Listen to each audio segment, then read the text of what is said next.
So this piece is I'm doing for open mic because it's too long to compete with and I'm homesick today. Sometimes someone calls my name and I don't turn around to hear it. My name sounds different coming from that person, or she didn't say it quite right, or he used a name I don't use anymore. Hi, my name is Rachel. My mom and dad told me the story of how they bet on how to spell it and my mom lost. I'm not sure she's ever quite forgiven my dad. See, my mom wanted it spelled with the extra A, R-A-C-H-A-E-L, and my dad without it. So he said, do you want it Dickens or King James? And my mom took the plunge and lost. So, thanks, King James. You've been a thorn in my side for most of my life. My little sister, Anne, used to tease me and say that she was named for Anne with an E from Green Gables, and I was named for the nasty neighbor. But Rachel's who I am, and the permutations of that name have always been a change-in. For a long time, I was Ray, a little ray of sunshine with long, long hair and great big eyes, who ran and laughed and climbed on stuff and always asked why. Then I was Rach, cool and calm and all collected with a self-delusion fit to rival Caesar Nero. And some days, even now, Rachel doesn't seem to fit right. The shoulders are a little tight, I'm pretty sure there's a button missing, and gosh, that color is so 80s. But then I realized I got off lightly with Rachel as a first name. After all, my middle name is Margaret. And that's a name with a whole lot of history. That's a name which goes back for generations upon generations on both sides of my family. My dad will joke and tell you I'm an alpha female, born of an alpha female, born of an alpha female, and that's why my convictions are so strong and I just don't listen to anybody. My last name is Taylor. 6 simple letters which spell family. 6 simple letters that stand for the 6 of us.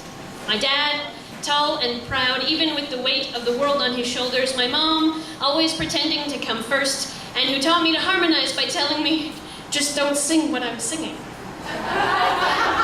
Myself, determined to be different and not wanting to run with the crowd. My sister Anne, feet on the ground, head firmly in the clouds. My baby sister Danny, arms open to the world, mouth open singing praises, mind open to a whole new way of living.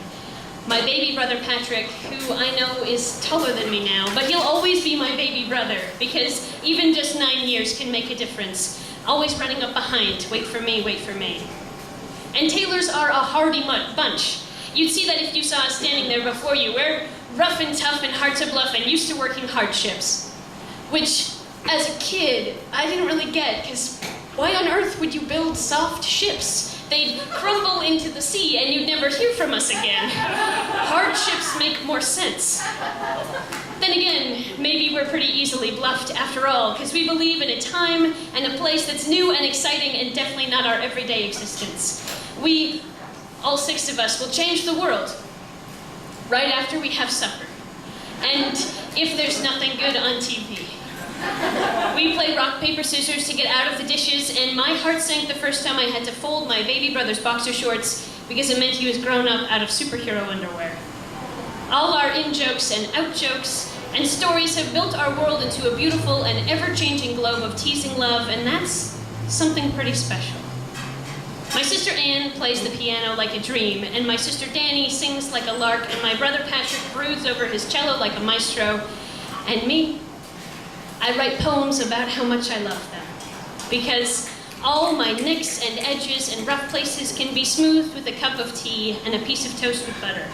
All my insecurities, which are locked up deep inside, get left outside with the muddy shoes I just towed off. All my jokes are funny, and all my ideas are brilliant, and if they're not, my family laughs and tells me that they are anyway. My mom told me I could do anything. I could change the world, and if I failed, it wouldn't be from lack of trying. So I try every single day to change the world, and sometimes I succeed, and sometimes I fail, but it's never for lack of trying. My grandmother told me, you're stuck with your family and nothing comes between you. You might fight and argue and hate each other, but at the end of the day, those are the people who will always have your back.